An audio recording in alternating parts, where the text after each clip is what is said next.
Hey everyone, what's going on? This is Ash and Rima from Mass Effect Odyssey, and today we wanted to bring you something very, very cool from one of our members of the community.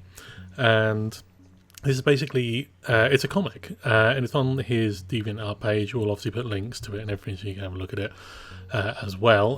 This is basically kind of an alternative take on the ending of Mass Effect 3. It doesn't take away from the ending that was offered in Mass Effect 3, but it offers an alternative to it, and it's very, very cool, and we really like it. And as a fan of good fan art, and Rima, who is an artist herself, we had a really good appreciation of this, and we wanted to kind of highlight it. So Rima, you've had an extensive look at it. I've had a look at it, but unfortunately I've not had time to have an extensive look at it. What was it in particular? I mean, I know basically it offers kind of a boss battle, which was kind of lacking from Mass Effect 3. Okay. So if you want to take us through it and then go from there. Right, okay. So it's by one of our commenters, as you said. It's by a guy called Robert Peters, and his DeviantArt page is Bono88. That's it. I was going to call him Bono188 for some reason, but it's not. I knew it wasn't. So basically, he's done it's I think about 31, 33, about 30 odd pages worth of a comic book. Yeah. That basically add on to the ending of Mass Effect 3. Actually, it adds on before the ending of Mass Effect 3. Whereas I know a lot of people are upset at the ending of Mass Effect 3.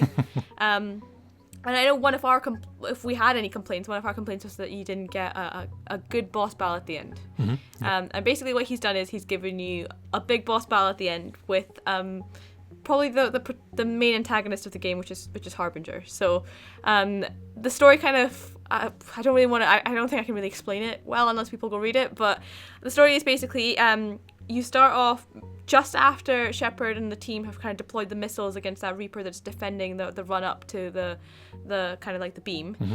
And right after that, Harbinger decides that he isn't going to let Shepard go any further, and he deploys, he says it himself, he assumes direct control, and he assumes direct control of a Yogg that's kind of been turned into like a collector Yogg in a way. He's been kind of modified. And all it really is that this, he kind of has a multi-stage battle with Shepard, where he takes on a few forms, one of which he has actually the ability to use things like the Praetorian shield that the Praetorians use in Mass Effect 2, where they can like bunker down. I don't actually know the name of it. Yeah. He had a name for it, and if I can find you the name, I will tell you. But he kind of uses that. The Yogg actually has the ability to even use like a Reaper beam that comes kind of from his chest, so it's like kind of like Iron Man style, like ding. We'll have pictures of this in the video, I'm sure. Yes.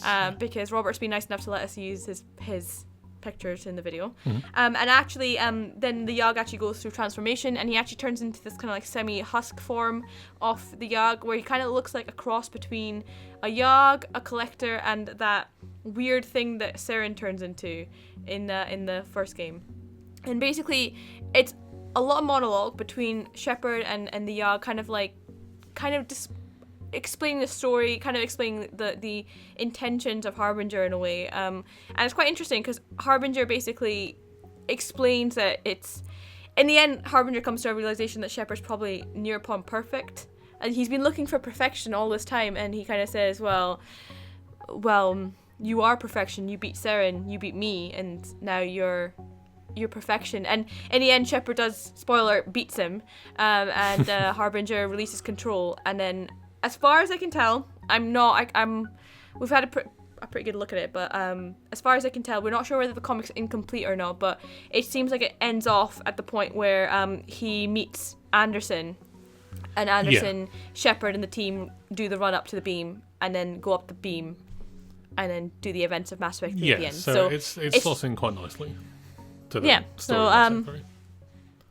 And it was really interesting because it kind of combines the best parts of all the boss battles we've kind of seen. So you have that Saren fight, you have that fight with the Shadow Broker as well, because he kind of uses a shield, and he kind of has that kind of like same menacing feel. He's even more menacing than the Shadow Broker in a way, because he also has the Collector Captain abilities, and he has abilities of Praetorian, and he has the abilities of a Reaper. So if Harbinger could be anything, Harbinger would be in like an amalgamation of all these things, because Harbinger is meant to be the big bad.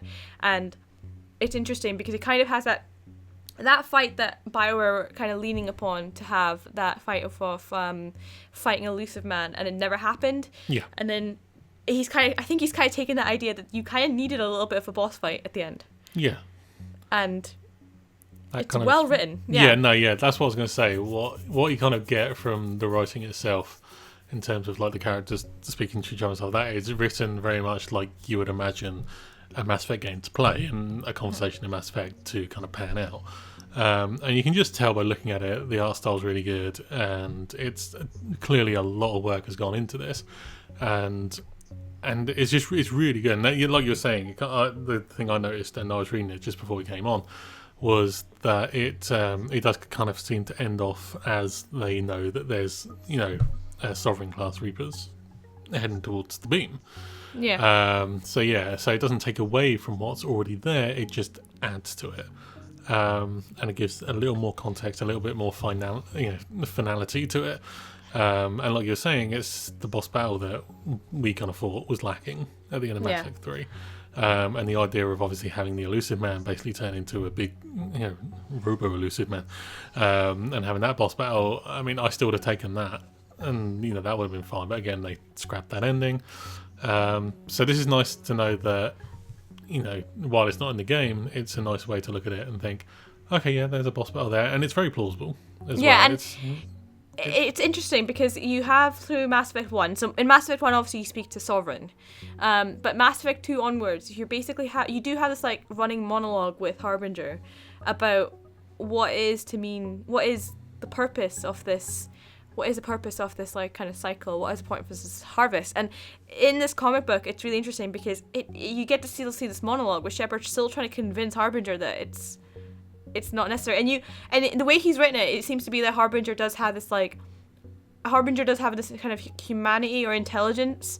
The Harbinger kind of knows what he's doing. He's not just a tool. He's not just that AI that's gone rogue. He kind of has a sense of purpose, and Harbinger seems to kind of have what makes Harbinger in this kind of theme stand out is that Harbinger kind of seems to be the boss rather than being just the first Reaper. He seems to have kind of like a purpose, and at the end he's like, I will find you again. Like he's an individual, and that's why I like it, because Harbinger being Harbinger always kind of seemed like, oh well, he is the big bad of the Reapers, but in this it's almost like he's kind of like Shepard's opposite.